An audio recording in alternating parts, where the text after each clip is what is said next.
Hello ਦੋਸਤੋ, ਇੱਕ ਹੋਰ ਨਵੀਂ ਵੀਡੀਓ ਦੇ ਵਿੱਚ ਤੁਹਾਡਾ ਸਵਾਗਤ ਕਰਦੇ ਹਾਂ। 9ਵੀਂ ਕਲਾਸ ਦੇ ਲਈ ਸਮਾਜਿਕ ਦਾ ਪੇਪਰ ਲੈ ਕੇ ਆ ਚੁੱਕੇ ਹਾਂ, ਜੋ ਕਿ ਤੁਹਾਡੇ ਐਗਜ਼ਾਮ ਦੇ ਵਿੱਚ ਹੋਣ ਜਾ ਰਿਹਾ। ਟਰਮ 2 ਪ੍ਰੀਖਿਆ 2024। ਸਮਾਂ ਮਿਲੇਗਾ 3 ਘੰਟਿਆਂ ਦਾ, ਕੁੱਲ ਅੰਕ 80। पहला क्वेश्चन है और इस वीडियो के फुल सॉल्वड करवाएंगे और अंत तक बने रहना। पहला क्वेश्चन है, हेठा लिखे बहु ओलंपिक प्रश्नों के सही उत्तर चुनो। क्वेश्चन है, जीव रेखावां खेतर करीरंगा भारत के किस राज विच स्थित है? इनका सही आंसर हो जाएगा ईडी, असम। दूजा क्वेश्चन है, ਖੇਤਰਫਲ ਦੀ ਦ੍ਰਿਸ਼ਟੀ ਪੱਖੋਂ ਭਾਰਤ ਤੋਂ ਬਾਅਦ ਕਿਹੜਾ ਸਭ ਤੋਂ ਵੱਡਾ ਦੇਸ਼ ਕਿਹੜਾ ਹੈ? ਇਹਦਾ ਸਹੀ ਆਨਸਰ ਹੋ ਜਾਏਗਾ ਈਡੀ। ਤੀਜਾ ਕੁਐਸਚਨ ਹੈ, ਪੰਜਾਬ ਦੇ ਕਿਹੜੇ ਜ਼ਿਲ੍ਹੇ ਨੂੰ ਚਿੱਟੇ ਸੋਨੇ ਦੀ ਭੂਮਿਕਾ ਕਿਹਾ ਜਾਂਦਾ ਹੈ? ਇਹਦਾ ਉੱਤਰ ਹੋਏਗਾ ਮੋਗਾ।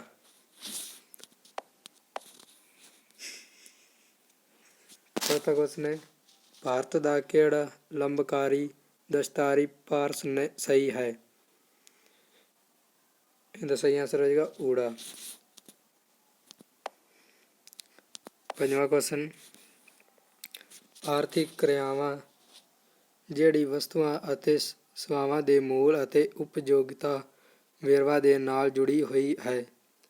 ਇਹਦਾ ਸਹੀ ਹੋ ਜਾਏਗਾ 1 ਨੰਬਰ ਉਪਾਦਨ। छेवां क्वेश्चन है, खेतीबाड़ी अवस्था किस खेत्र की उदाहरण है? इनका सही हो जाएगा ऊड़ा, मुडला। हाँ जी। 7वां क्वेश्चन है, भाई लैणा जी श्री गुरु नानक देव जी के दर्शन करने लई कित्थे गए? हाँ जी, इनका आंसर आएगा करतारपुर, हैड़ा। हाँ जी। 8वां क्वेश्चन, पंजाब का सब तो छोटा जिला केड़ा है? इनका आ जाएगा आंसर पठानकोट। 9वां, फ्रांसीस इतिहास विच किस समय नूं अंत के दौरान के नां नाल जाणिया जांदा है? इनका सही आंसर हो जाएगा ईडी, 1947।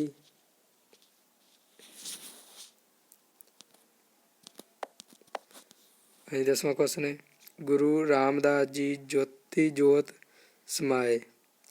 इधर आएगा 1574 ईस्वी। इसका सही आंसर होएगा सस्सा जी। 11वां, हेठा लिखे देशों विचों वोटो शक्ति किहड़े देश कोल नहीं है? इनका सही हो जाएगा भारत।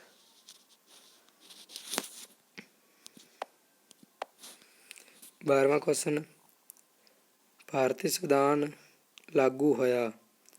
इनका आ जाएगा 26 जनवरी 1950, ईडी ऑप्शन।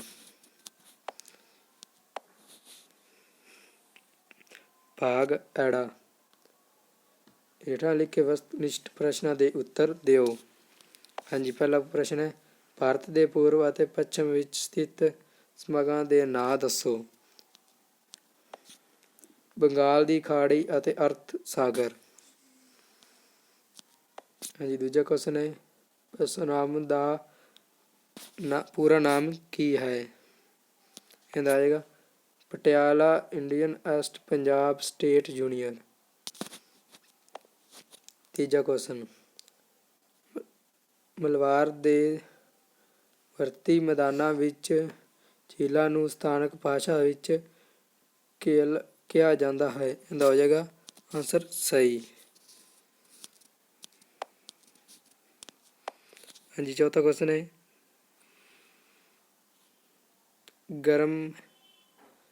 गर्म रुत की हुंदी है? जी इहदा उत्तर है, गर्म रुत विच सब घट दुबारा का खेतर ਪੈਦਾ ਹੋਣ ਦੇ ਕਾਰਨ ਚੱਲਣ ਵਾਲੀਆਂ ਧੂੜਾਂ ਭਰੀਆਂ ਹਨੇਰੀਆਂ ਨੂੰ ਲਾ ਕੇ ਕਿਹਾ ਜਾਂਦਾ ਹੈ। ਹਾਂਜੀ, ਪੰਜਵਾਂ ਕੁਐਸਚਨ ਹੈ, ਅਧਿਆਪਕ ਦੁਆਰਾ ਘਰ ਵਿੱਚ ਆਪਣੇ ਬੱਚਿਆਂ ਨੂੰ ਪੜ੍ਹਾਉਣ ਇੱਕ ਆਰਥਿਕ ਕਿਰਿਆ ਹੈ। ਇਹਦਾ ਆ ਜਾਏਗਾ ਗਲਤ। ਛੇਵਾਂ, ਛੁਪੀ ਬੇਰੁਜ਼ਗਾਰੀ ਤੋਂ ਕੀ ਭਾਵ ਹੈ। ਇਹਦਾ ਆ ਜਾਏਗਾ ਜਿੱਥੇ ਘੱਟ ਵਿਅਕਤੀ ਕੰਮ ਕਰਨ ਲਈ ਚਾਹੁੰਦੇ ਹੋਏ ਪਰ ਜ਼ਿਆਦਾ ਵਿਅਕਤੀ ਕੰਮ 'ਤੇ ਹੋਣ। ਹਾਂਜੀ, ਸੱਤਵਾਂ ਕੁਐਸਚਨ, ਆਰੀਆ ਗ੍ਰੰਥ ਆਯੁਰਵੇਦ ਵਿੱਚ ਪੰਜਾਬ ਨੂੰ ਕਿਹੜੇ ਨਾਮ ਨਾਲ ਸੱਦਿਆ ਗਿਆ ਹੈ। ਹਾਂਜੀ, ਇਹਦਾ ਆਨਸਰ ਹੈ ਸਪਤ ਸਿੰਧੂ ਜਾਂ 7 ਦਰਿਆਵਾਂ ਦੀ ਧਰਤੀ। ਅੱਠਵਾਂ ਕੁਐਸਚਨ, ਬੱਬਰ ਨੇ ਪੰਜਾਬ ਨੂੰ ਡੈਸ਼ ਈਸਵੀ ਵਿੱਚ ਜਿੱਤਿਆ। 1526। ਨੌਵਾਂ, ਰੂਸੀ ਕਰੰਸੀ ਦੀ ਪਹਿਲੀ ਪ੍ਰਾਪਤੀ ਕਿਹੜੀ ਸੀ। ਹਾਂਜੀ, ਨਿੰਗਕੁਸ਼ੀਡੀ ਸ਼ਾਸਨ ਦਾ ਖਤਰਾ ਅਤੇ ਚਰਚ ਦੀ ਸ਼ਕਤੀ ਦਾ ਵਿਸ਼ੇਸ਼ਣ। 10ਵਾਂ ਕੁਐਸਚਨ, ਨੈਸ਼ਨਲ ਸਟੈਟਿਸਟਿਕਸ ਨੈਚੁਰਲ ਸਰਵੇਖਣ ਕਰਕੇ ਜਨਸੰਖਿਆ ਵਿੱਚ ਹੋ ਰਹੇ ਵਾਧੇ ਦਾ ਅਨੁਮਾਨ ਲਗਾਉਂਦੇ ਹਾਂ। ਇਹਦਾ ਆ ਜਾਏਗਾ ਗਲਤ। 11ਵਾਂ ਕੁਐਸਚਨ, ਡੈਮੋਕ੍ਰੇਸੀ ਯੂਨਾਨੀ ਭਾਸ਼ਾ ਦੇ ਦੋ ਸ਼ਬਦ ਡੈਸ਼ ਅਤੇ ਡੈਸ਼ ਤੋਂ ਮਿਲ ਕੇ ਬਣਿਆ ਹੈ। ਹਾਂਜੀ, ਪਹਿਲੇ ਤਾਂ ਹਾਂਜੀ, ਇਹਦਾ ਆਏਗਾ ਡੈਮੋਕ੍ਰੇਸੀਆ। DERMOS demo CRAFUE।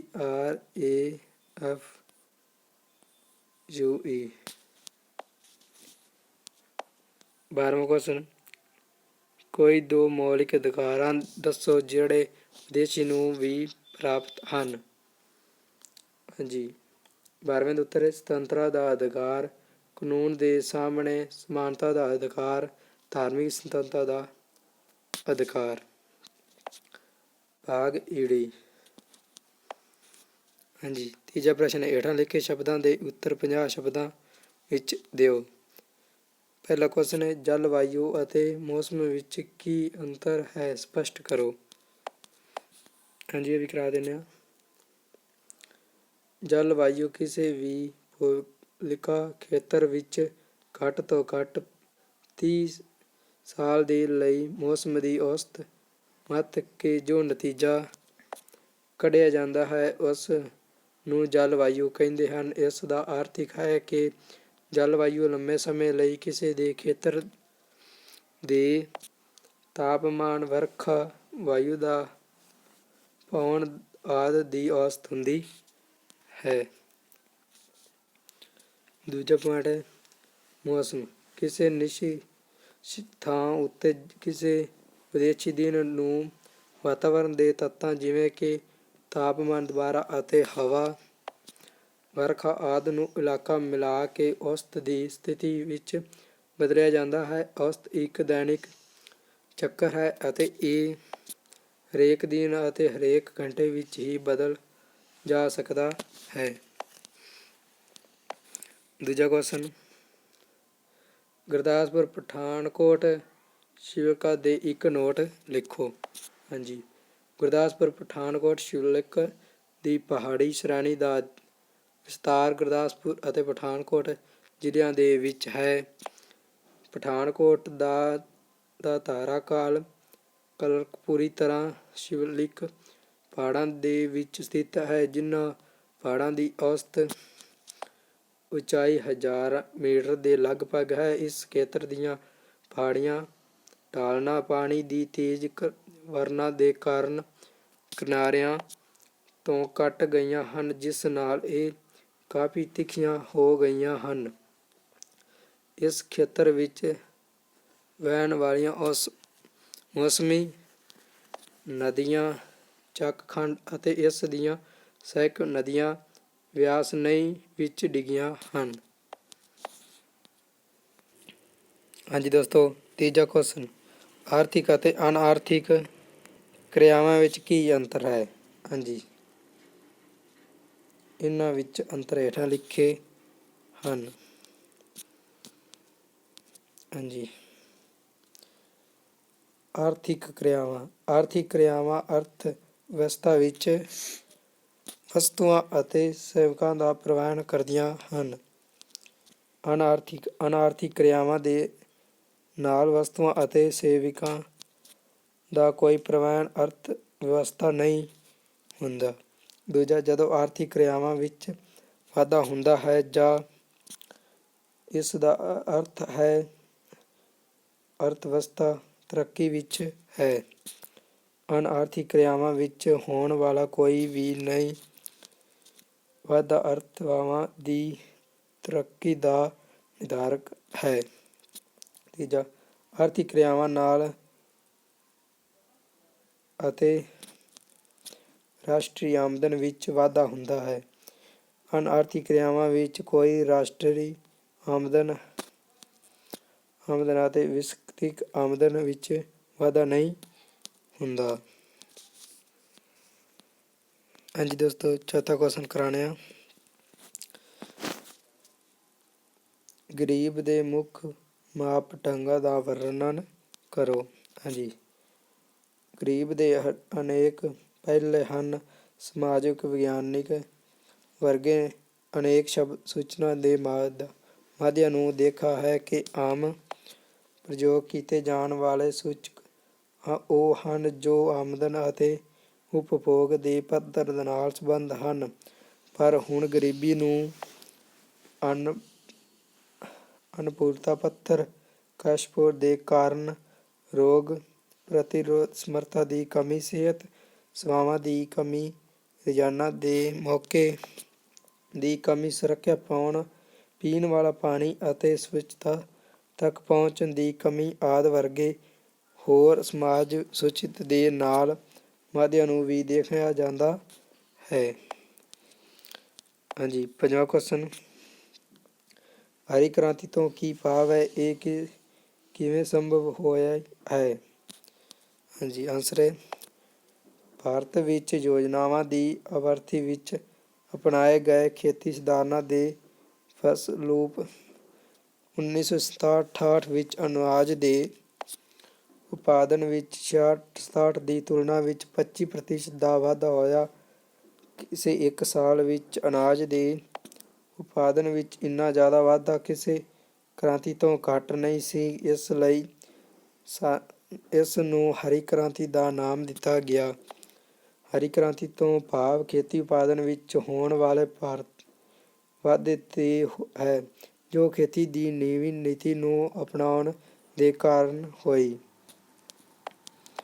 ਹਾਂਜੀ ਦੋਸਤੋ, ਛੇਵਾਂ ਕੁਐਸਚਨ, ਸ੍ਰੀ ਗੁਰੂ ਨਾਨਕ ਦੇਵ ਜੀ ਦੀ ਸ਼ਹੀਦੀ ਦੀ ਤਤਕਾਲੀ ਕਾਰਨ ਕੀ ਸੀ? ਹਾਂਜੀ, ਸ੍ਰੀ ਗੁਰੂ ਅਰਜਨ ਦੇਵ ਜੀ ਦੀ ਸ਼ਹੀਦੀ ਮੁਗਲ ਬਾਦਸ਼ਾਹ ਮਹਾਂਜੀਰ ਦੇ ਸਾਹਮਣੇ ਮਈ 1606 ਈਸਵੀ ਵਿੱਚ ਹੋਈ। ਇਸ ਸ਼ਹੀਦੀ ਦੇ ਪਿੱਛੇ ਤੌਰ ਤੇ ਮਹਾਂਜੀਰ ਦੀ ਕੱਟੜਵਾਦੀ ਧਾਰਮਿਕ ਨੀਤੀ ਦਾ ਹੱਥ ਸੀ। ਉਹ ਸਿੱਖਾਂ ਧਰਮ ਦੀ ਵਧਦੀ ਹੋਈ ਲੋਕਪ੍ਰਿਅਤਾ ਤੇ ਰੋਕ ਲਗਾਉਣਾ ਚਾਹੁੰਦਾ ਸੀ। ਗੁਰੂ ਜੀ ਨੇ ਮਹਾਂਜੀਰ ਦੇ ਵਿਰੋਧੀ ਪੁੱਤਰ ਖਸਰੋ ਨੂੰ ਅਸ਼ੀਰਵਾਦ ਦਿੱਤਾ ਸੀ। ਉਨ੍ਹਾਂ ਨੇ ਗੁਰੂ ਘਰ ਵਿੱਚ ਆਉਣ ਤੇ ਉਸ ਦਾ ਆਦਰ ਸਨਮਾਨ ਕੀਤਾ ਅਤੇ ਲੰਗਰ ਵੀ ਛਕਾਇਆ।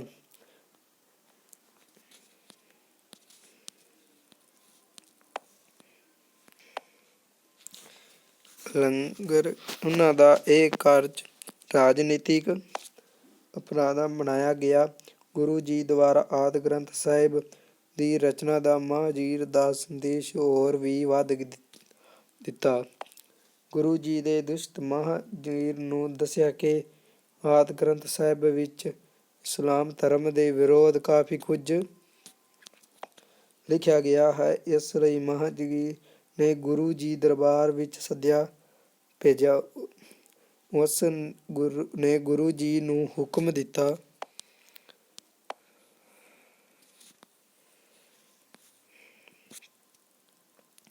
ਕਿ ਉਹ ਇਸਲਾਮ ਧਰਮ ਦੇ ਮੋਢੀ ਹਜ਼ਰਤ ਮੁਹੰਮਦ ਸਾਹਿਬ ਦੇ ਵਿਸ਼ੇ ਵਿੱਚ ਵੀ ਕੁਝ ਲਿਖਣ, ਪਰ ਇੱਕ ਗੁਰੂ ਜੀ ਨੇ ਇਸ ਸੰਬੰਧ ਵਿੱਚ ਪਰਮਾਤਮਾ ਦੇ ਹੁਕਮ ਤੋਂ ਬਿਨਾਂ ਕਿਸੇ ਹੋਰ ਹੁਕਮ ਦੀ ਪਾਲਣਾ ਕਰਨ ਤੋਂ ਇਨਕਾਰ ਕਰ ਦਿੱਤਾ।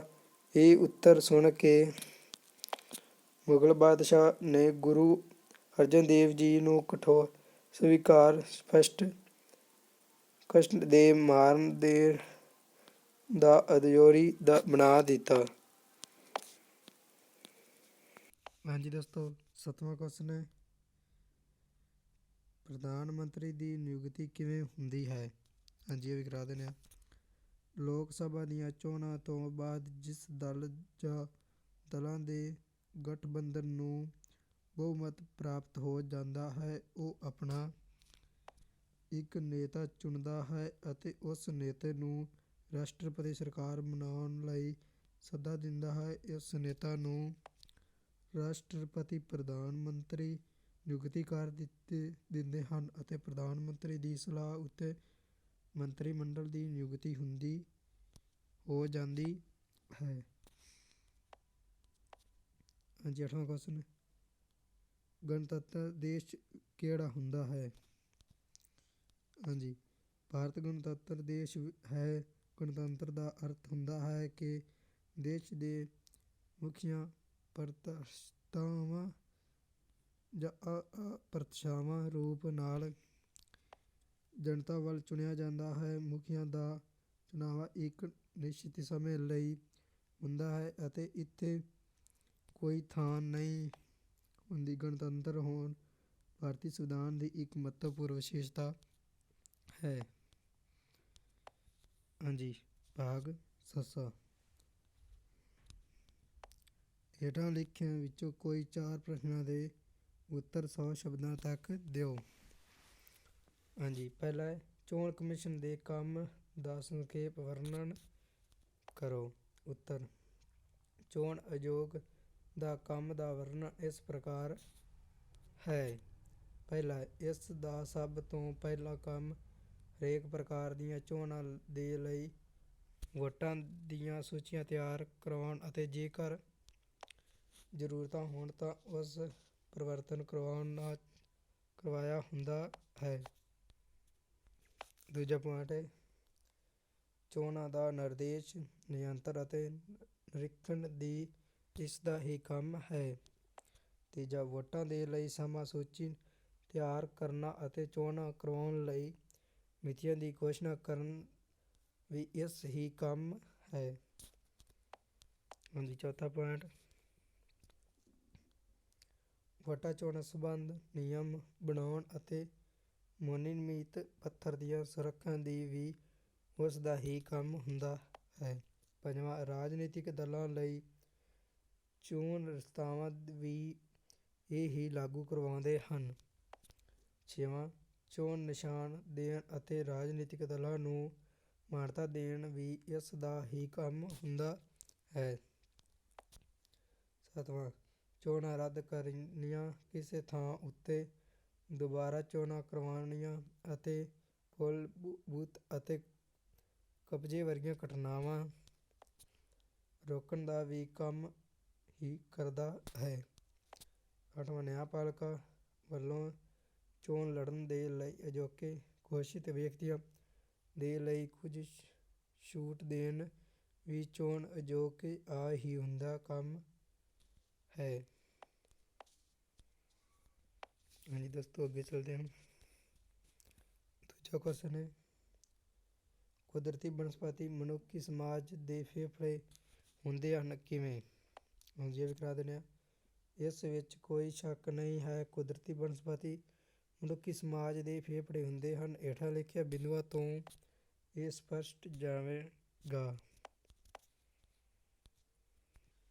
ਪਹਿਲਾ ਪੁਆਇੰਟ ਹੈ, ਜੰਗਲਾਂ ਵੱਡੀ ਮਾਤਰਾ ਵਿੱਚ ਆਕਸੀਜਨ ਛੱਡਦੇ ਹਨ ਅਤੇ ਕਾਰਬਨ ਡਾਈਆਕਸਾਈਡ ਵਰਤਦੇ ਹਨ। ਇਹ ਆਕਸੀਜਨ ਜਾਨਵਰਾਂ ਅਤੇ ਮਨੁੱਖਾਂ ਨੂੰ ਜੀਵਨ ਦਿੰਦੀ ਹੈ। ਦੂਜਾ, ਜੰਗਲੀ ਧਰਤੀ ਵਿੱਚ ਮੌਜੂਦ ਪਾਣੀ ਦਾ ਪੱਧਰ ਉੱਚਾ ਕਰਨ ਵਿੱਚ ਬਹੁਤ ਮਦਦ ਕਰਦੇ ਹਨ।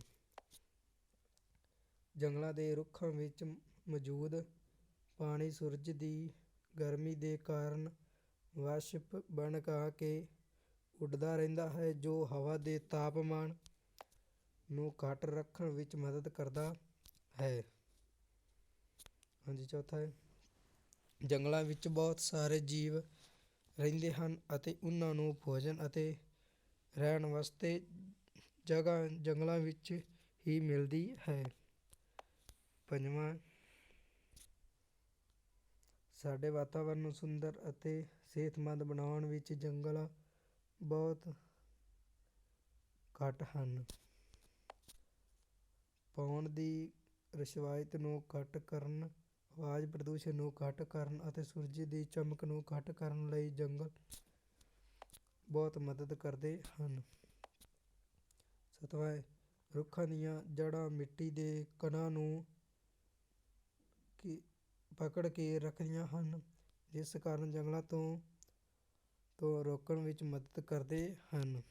ਅੱਠਵਾਂ, ਵਰਖਾ ਕਰਾਉਣ ਵਿੱਚ ਵੀ ਜੰਗਲ ਦੀ ਵੱਡੀ ਭੂਮਿਕਾ ਹੁੰਦੀ ਹੈ। ਨੌਵਾਂ, ਜੰਗਲਾਂ ਤੋਂ ਅਸੀਂ ਕਈ ਪ੍ਰਕਾਰ ਦੀ ਲੱਕੜ ਪ੍ਰਾਪਤ ਕਰਦੇ ਹਾਂ। 10ਵਾਂ, ਜੰਗਲਾਂ ਦੇ ਕਾਰਨ ਹੀ ਕਈ ਪ੍ਰਕਾਰ ਦੇ ਉਦਯੋਗ ਦਾ ਵਿਕਾਸ ਹੁੰਦਾ ਹੋਇਆ ਹੈ। ਦੋਸਤੋ, ਤੀਜਾ ਕੁਐਸਚਨ ਹੈ, ਭਾਰਤ ਵਿੱਚ ਮਾਨਸੂਨੀ ਵਰਖਾ ਦੀਆਂ ਮੁੱਖ ਵਿਸ਼ੇਸ਼ਤਾਵਾਂ ਦਾ ਵਰਣਨ ਕਰੋ। ਭਾਰਤ ਦੀ ਔਸਤਾਨਾ ਵਰਖਾ ਦੀ ਮਾਤਰਾ 117 ਸੈਂਟੀਮੀਟਰ ਦੇ ਲਗਭਗ ਹੈ। ਇਹ ਸਾਰੀ ਵਰਖਾ ਪੌਣਾਂ ਦੇ ਦੁਆਰਾ ਹੀ ਹੁੰਦੀ ਹੈ। ਇਸ ਮਾਨਸੂਨੀ ਵਰਖਾ ਦੀਆਂ ਹੇਠਾਂ ਲਿਖੀਆਂ ਵਿਸ਼ੇਸ਼ਤਾਵਾਂ ਹਨ। ਵਰਖਾ ਦੀ ਰੁੱਤ ਅਤੇ ਮਾਤਰਾ, ਦੇਸ਼ ਦੀ ਵਧੇਰੇ ਵਰਖਾ ਦਾ 87% ਹਿੱਸਾ ਗਰਮੀਆਂ ਦੀ ਰੁੱਤਾਂ ਵਿੱਚ ਮਾਨਸੂਨ ਪੌਣਾਂ ਰਾਹੀਂ ਹੁੰਦਾ ਹੈ। 3% ਵਰਖਾ ਸਰਦੀਆਂ ਅਤੇ 10% ਵਰਖਾ ਮਾਨਸੂਨ ਪੌਣਾਂ ਆਉਣ ਤੋਂ ਪਹਿਲਾਂ ਮਾਰਚ ਤੱਕ। ਵਰਖਾ ਰੁੱਤ ਜੂਨ ਤੋਂ ਲੈ ਕੇ ਸਤੰਬਰ ਤੱਕ ਹੁੰਦੀ ਹੈ। ਦੂਜਾ ਪੁਆਇੰਟ ਹੈ, ਭਾਰਤ ਦੇ ਅੰਦਰ ਮਾਨਸੂਨ ਪੌਣਾਂ ਦੁਆਰਾ ਜੋ ਵਰਖਾ ਹੁੰਦੀਆਂ ਹਨ, ਉਹ ਭਰੋਸੇਯੋਗ ਨਹੀਂ ਹਨ। ਇਹ ਜ਼ਰੂਰੀ ਨਹੀਂ ਹੈ ਕਿ ਵਰਖਾ ਇੱਕ ਸਮਾਨ ਰਹੇ ਜਾਂ ਫਿਰ ਨਾ ਹੀ ਹੋਵੇ। ਇਹ ਦੇਸ਼ ਦੇ ਅੰਦਰੂਨੀ ਹਿੱਸੇ ਅਤੇ ਰਾਜਸਥਾਨ ਵੱਲ ਵਧਦੀ ਜਾਂਦੀ ਹੈ।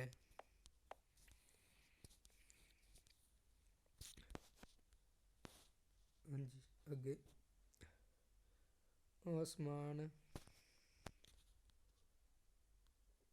ਅਸਮਾਨ ਵੰਡ ਸਾਰੇ ਦੇਸ਼ਾਂ ਵਿੱਚ ਵਰਖਾ ਦੀ ਵੰਡ ਇੱਕ ਸਮਾਨ ਨਹੀਂ ਹੈ। ਪੱਛਮੀ ਘਾਟ ਦੀਆਂ ਪੱਛਮੀਆਂ ਢਾਲਾਂ ਅਤੇ ਹਿਮਾਲਿਆ ਦੇ ਅਸਮਾਨ ਦੀਆਂ ਪਹਾੜੀਆਂ 'ਤੇ 250 ਸੈਂਟੀਮੀਟਰ ਤੋਂ ਵੀ ਵੱਧ ਵਰਖਾ ਹੁੰਦੀ ਹੈ।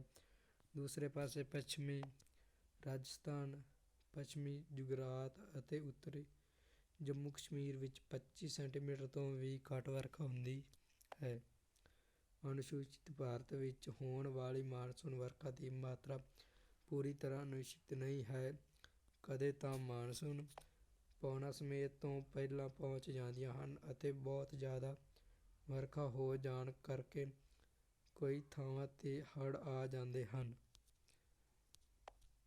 ਕਦੇ ਇਹ ਵਰਖਾ ਇੰਨੀ ਘੱਟ ਹੁੰਦੀ ਹੈ ਜਾਂ ਫਿਰ ਅਨਿਸ਼ਚਿਤ ਸਮੇਂ ਤੋਂ ਪਹਿਲਾਂ ਹੀ ਖਤਮ ਹੋ ਜਾਂਦੀ ਹੈ, ਜਿਸ ਦੇ ਨਤੀਜੇ ਵਜੋਂ ਸੋਕੇ ਦੀ ਸਥਿਤੀ ਪੈਦਾ ਹੋ ਜਾਂਦੀ ਹੈ। ਪੰਜਵਾਂ, ਖੁਸ਼ਹਾਲ ਅੰਤਰ। ਕਈ ਵਾਰ ਗਰਮੀਆਂ ਵਿੱਚ ਮਾਨਸੂਨ ਵਰਖਾ ਲਗਾਤਾਰ ਨਾ ਹੋ ਕੇ ਕੁਝ ਦਿਨ ਜਾਂ ਹਫ਼ਤਿਆਂ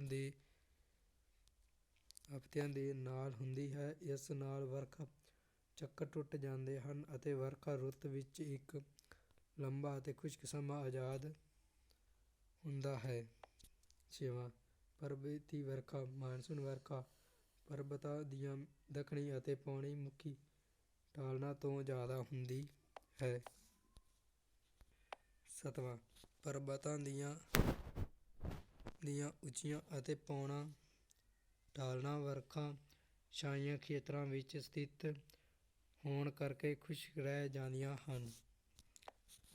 ਅੱਠਵਾਂ, ਮਹਿਲੇਦਾਰ ਵਰਖਾ। ਮਾਨਸੂਨ ਵਰਖਾ ਬਹੁਤ ਜ਼ਿਆਦਾ ਮਾਤਰਾ ਵਿੱਚ ਅਤੇ ਕਈ ਦਿਨ ਹੁੰਦੀ ਰਹਿੰਦੀ ਹੈ। ਇਸੇ ਕਰਕੇ ਹੀ ਕਥਾਵਾਂ ਹੈ ਕਿ ਭਾਰਤ ਵਿੱਚ ਵਰਖਾ ਪਾਉਣੀ ਨਹੀਂ ਬਲਕਿ ਡਰਾਈ ਹੈ। ਸੱਚ ਤਾਂ ਇਹ ਹੈ ਕਿ ਮਾਨਸੂਨ ਵਰਖਾ ਅਨਿਸ਼ਚਿਤ ਅਤੇ ਅਸਮਾਨ ਸੁਭਾਅ ਲਈ ਹੋਇਆ ਹੈ। ਚੌਥਾ ਕੁਐਸਚਨ, ਆਰਥਿਕ ਕਿਰਿਆਵਾਂ ਕੀ ਹਨ? ਉਹਨਾਂ ਦੇ ਮੁੱਖ ਪ੍ਰਕਾਰ ਕਿਹੜੇ ਹਨ? ਅਨਾਰਥਿਕ ਕਿਰਿਆਵਾਂ ਦਾ ਅਰਥ ਹੈ ਉਹ ਕਿਰਿਆਵਾਂ ਹਨ ਜਿਨ੍ਹਾਂ ਦਾ ਸੰਬੰਧ ਦੇ ਧਨ, ਭੋਗ, ਉਪਾਦਨ, ਵਰਤਾਂਦਰੇ ਅਤੇ ਨਾਲ ਹੁੰਦਾ ਹੈ। ਇਹਨਾਂ ਕਿਰਿਆਵਾਂ ਦਾ ਮੁੱਖ ਉਦੇਸ਼ ਧਨ ਦੀ ਪ੍ਰਾਪਤੀ ਹੁੰਦਾ ਹੈ। ਅਨਾਰਥਿਕ ਕਿਰਿਆਵਾਂ ਦੀਆਂ ਕਿਸਮਾਂ। ਉਪਭੋਗ ਉਹ ਅਨਾਰਥਿਕ ਕਿਰਿਆਵਾਂ ਹਨ ਜਿਸ ਦਾ ਸੰਬੰਧ ਲੋੜਾਂ ਦੀ ਪ੍ਰਮੁੱਖਤਾ ਸੰਤੁਸ਼ਟੀ ਲਈ ਵਰਤੇ ਸੇਵਾਵਾਂ ਦੀ ਉਪਭੋਗਤਾ ਦੇ ਉਪਭੋਗ ਨਾਲ ਹੁੰਦਾ ਹੈ। ਦੂਜਾ ਹੈ ਉਪਾਦਨ ਉਹ ਆਰਥਿਕ ਕਿਰਿਆਵਾਂ ਹੈ ਜਿਸ ਦਾ ਸੰਬੰਧ ਵਸਤੂਆਂ ਅਤੇ ਸੇਵਾਵਾਂ ਦੀ ਉਪਯੋਗਤਾ ਜਾਂ ਮੁੱਲ ਵਿੱਚ ਵਾਧਾ ਕਰਨ ਨਾਲ ਹੈ। ਚੌਥਾ, ਵਟਾਂਦਰੇ ਉਹ ਕਿਰਿਆ ਹੈ ਜਿਸ ਦਾ ਸੰਬੰਧ ਕਿਸੇ ਵਸਤੂ ਦੀ ਖਰੀਦ ਨਾਲ ਹੈ। ਚੌਥਾ, ਵੰਡ ਕੇ ਸਭ ਤੋਂ ਉਪਾਦਨ ਦੇ ਸਥਾਨਾਂ ਦੀ ਕੀਮਤ ਜਾਂ ਭੂਮੀ ਦੀ ਕਿਸਮਤ, ਲਗਨ, ਮਿਹਨਤ ਦੀ ਕਿਸਮਤ, ਮਜ਼ਦੂਰੀ, ਪੂੰਜੀ ਦੀ ਕਿਸਮਤ, ਵਿਆਜ ਅਤੇ ਉਦਮੀ ਨੂੰ ਹਾਸਿਲ ਹੋਣ ਵਾਲੀ ਕੀਮਤ ਲਾਭ ਨੂੰ ਨਿਰਧਾਰਿਤ ਕਰਨ ਨਾਲ ਹੈ। ਇਸ ਕਿਰਿਆ ਨੂੰ ਸਧਾਰਨ ਮੁੱਲ ਨਿਰਧਾਰਕ ਵੀ ਆਖਿਆ ਜਾਂਦਾ ਹੈ। ਦੋਸਤੋ ਇਹਦੇ 4 ਕੁਐਸਚਨ ਕਰਨੇ ਸੀ, ਉਹ ਤੁਹਾਨੂੰ 4 ਕੁਐਸਚਨ ਕਰਵਾ ਦਿੱਤੇ ਹਨ ਅਤੇ 5ਵਾਂ ਕੁਐਸਚਨ ਸਕਰੀਨ ਦੇ ਉੱਤੇ ਚੱਲ ਰਿਹਾ ਹੈ। ਤੁਸੀਂ ਇਹਨੂੰ ਪੌਜ਼ ਕਰਕੇ ਇਹਦਾ ਸਕਰੀਨਸ਼ਾਟ ਲੈ ਵੀ ਸਕਦੇ ਹੋ ਔਰ ਇਸ ਨੂੰ ਪੜ੍ਹ ਵੀ ਸਕਦੇ ਹੋ। ਹੁਣ ਚੱਲਦੇ ਆਪਾਂ ਤੇ ਇਸ ਦਾ 6ਵਾਂ ਵੀ ਕੁਐਸਚਨ ਵੀ ਚੱਲ ਰਿਹਾ ਹੈ, ਇਹ ਵੀ ਤੁਸੀਂ ਪੜ੍ਹ ਸਕਦੇ ਹੋ। 6ਵਾਂ ਕੁਐਸਚਨ,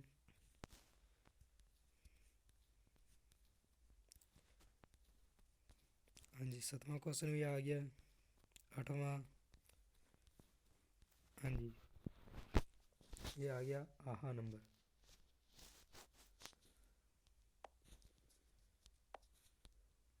ਹਾਂਜੀ ਆਹ ਨੰਬਰ ਹੈ। ਆਪਾਂ ਇਹਨੂੰ ਪੜ੍ਹ ਕੇ ਉੱਤਰ ਤੁਸੀਂ ਦੇਣੇ ਹੇਠ ਲਿਖੇ ਪ੍ਰਸ਼ਨਾਂ ਦੇ ਉੱਤਰ ਦਿਓ। ਹਾਂਜੀ ਇਹ ਵੀ ਤੁਹਾਨੂੰ ਦੇਣੇ ਕਰਵਾ। ਚੱਲਦੇ ਹਾਂ ਕੁਐਸਚਨ ਦੇ ਵੱਲ। ਪੂਰਬ ਦਿਸ਼ਾ ਵਿੱਚ ਵਗਣ ਵਾਲੀਆਂ ਕੋਈ 2 ਨਦੀਆਂ ਦੇ ਨਾਂ ਦੱਸੋ। ਗੋਦਾਵਰੀ ਨਦੀ ਅਤੇ ਕ੍ਰਿਸ਼ਨਾ ਨਦੀ। ਦੂਜਾ ਕੁਐਸਚਨ ਹੈ, ਪੂਰਬੀ ਤੱਟ ਦੇ ਕਿਸ ਭਾਗ ਨੂੰ ਕੋਮਲ ਮੰਡ ਘਾਟ ਕਿਹਾ ਜਾਂਦਾ ਹੈ।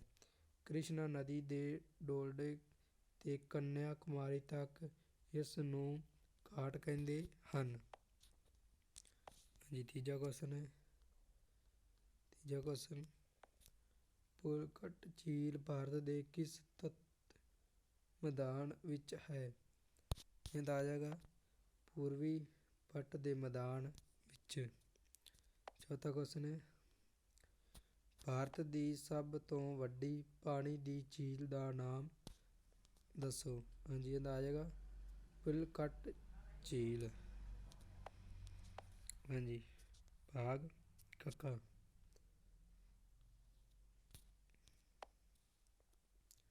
ਨਕਸ਼ਾ ਸੰਬੰਧ ਪ੍ਰਸ਼ਨ। ਹਾਂਜੀ, ਭੂਗੋਲ ਦਾ। ਭਾਰਤ ਦੇ ਨਕਸ਼ੇ ਵਿੱਚ ਕੋਈ 4 ਸਥਾਨ ਭਰੋ।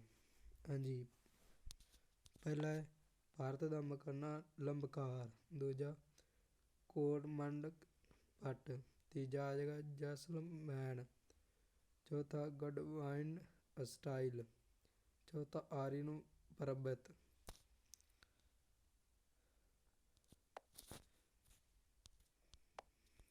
ਹਾਂਜੀ,